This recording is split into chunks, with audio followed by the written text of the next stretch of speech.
Thank you. Good morning. It is a pleasure to be here.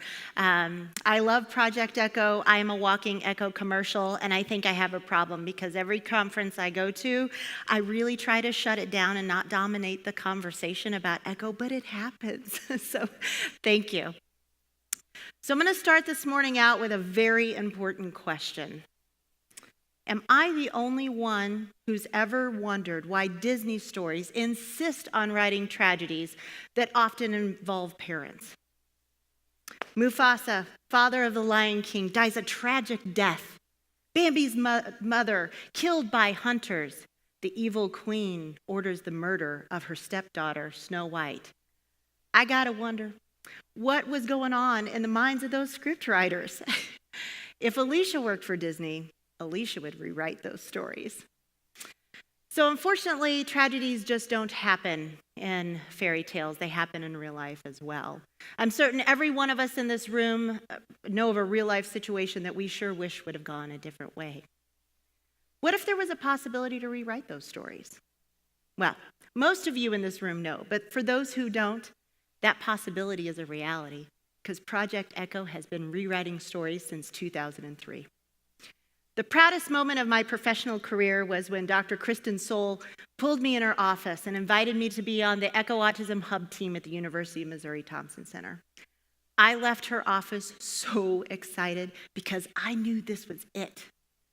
Her vision for Echo Autism was exactly what we needed to ignite radical change in the way we care for children and families, and I got to be part of that. And my excitement was not only professional, however. It was extremely personal. In 2001, my son Samuel was a year old. He was the cutest little guy on the planet, but I noticed some differences. And although those differences were just kind of subtle, so I just kind of dismissed them. But by age 2, those differences were more obvious, and by age 3, I could deny my greatest fear no longer. Sam had autism. The confirmation of this diagnosis was very long and very painful and, to be quite honest, nearly destroyed me. I was very confused and I felt helpless. I'm a mom. I'm supposed to fix things, but I couldn't fix this because I had no knowledge of autism. Yet I had tons of questions and assumptions just swirling in my head that led me down to a path of what I can best describe as the unknown. Place that left me paralyzed with the grief of knowing that my child's journey, his life was going to be very different from what I imagined, and the tremendous guilt of not bringing those concerns to my physician earlier. You see, I didn't have any answers, and I had all these questions, and they just kind of tortured me throughout the time. We lived in a small rural town in south central Missouri, nearest specialist an hour and a half away, and of course, significant wait time. So I'd take my long list of questions to our pediatrician's office every time I would go in, and he was the first to admit, I'm so sorry, I don't have autism expertise or any close connections with specialists. So you see, Dr. McEnany didn't have the luxury of sharing and learning with a group of experts and professionals that were like-minded and had an interest in autism. But because he was an incredible man and physician, he used his personal time to search for those answers to my questions. And although he couldn't provide me with all the answers, the specifics he did share brought me great comfort and started giving me a glimmer of hope. When Sam was diagnosed, 1 in 250 individuals had autism in the United States. Today, that statistic has exploded to 1 person in 68. Yet there are less than 600 developmental behavioral pediatricians. Clearly, that's a significant gap. And most may not know that autism is a very, very complex disorder. It's so much more than the 2 core symptoms, which are differences in social communication and differences in behavior.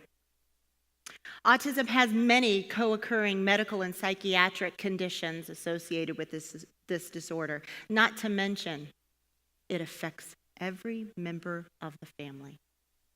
Oftentimes, care goes way beyond the patient, and whole care for the whole family is required, making expert knowledge ever so vital.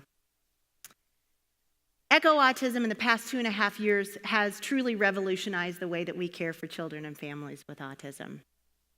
Today, physicians do have a place where they can share and learn from experts who have a common, and other peers who have a common interest in autism. Families are getting answers to their questions and getting their assumptions validated or disproven. That's a great thing. My home community has an ECHO provider who's been with us since the beginning. So the story I had, not the story of today's families in Rolla, Missouri, thanks to Dr. Aboiji.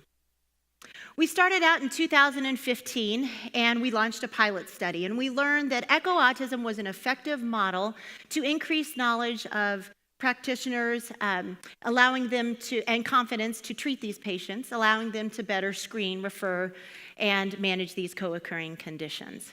Today, Dr. Kristen Sohl and Dr. Micah Mazurek are leading a randomized controlled trial, replicating our Missouri pilot study to 10 Autism Speaks Autism Treatment Network sites across the United States and in Canada. Thank you. Yes. We're about halfway through the study. It runs through 2018, and get ready for more applause. This is spreading knowledge to our participants. Approximately 150 physicians and nurse practitioners. Think about the echo of that work to families. Applause, please.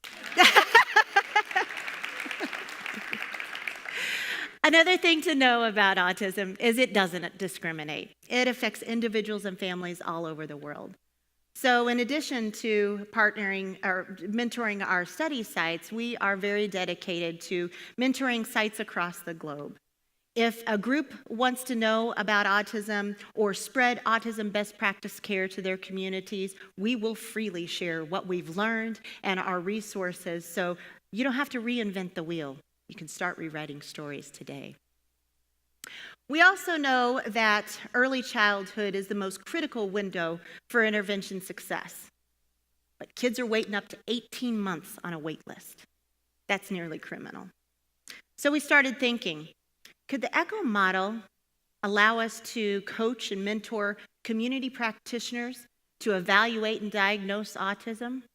Well, one plane ride home, several brainstorming sessions, and a partnership with the University of New Mexico's Dr. Courtney Burnett, we developed the ECHO Autism STAT program.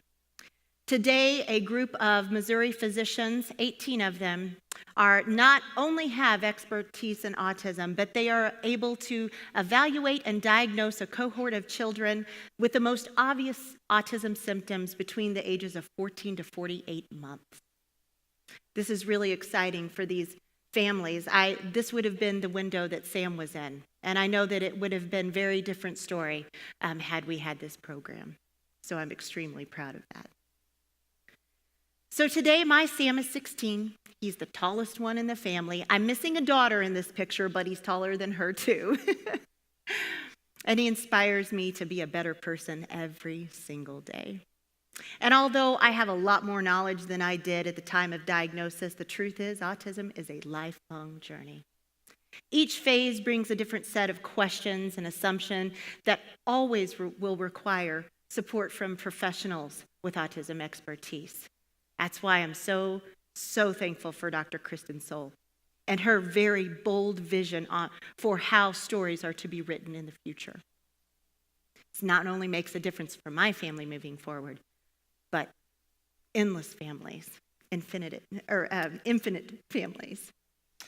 She challenges our team to keep taking ECHO Autism to the next level so that eventually all individuals and families affected by autism will receive best practice autism care throughout the lifespan.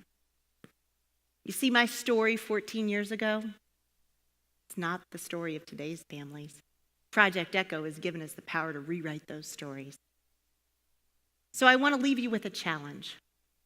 Step outside your comfort zone. Think outside the box and think about ways you can keep taking your ECHO to the next level, because I assure you there are infinite possibilities. And together, we can touch 1 billion lives by 2025, and we can continue to change the world. one story at a time. Thank you.